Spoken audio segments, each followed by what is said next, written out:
Malungkot ako ngayon. Nag-away kami ng asawa ko. Tingnan mo, ang higaan ko nandito sa baba. Ayaw patabihin. Hindi ko alam bakit. Hindi ko alam kung anong pinag-awayan namin. Kaya dito ako ngayon natutulog.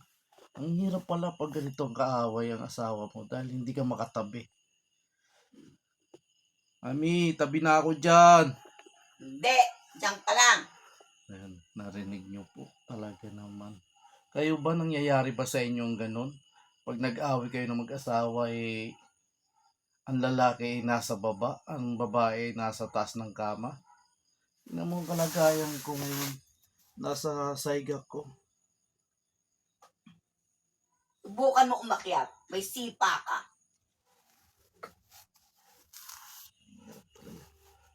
Sira na naman ang araw natin ito.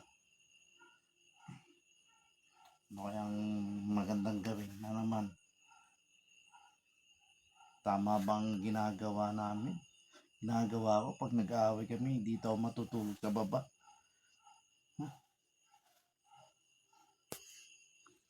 Sige, palipasin ko na lang ng isang araw, isang gabi ngayon. Baka bukas ay magkakayos na rin kami ng asawa ko. Matutulog na ako.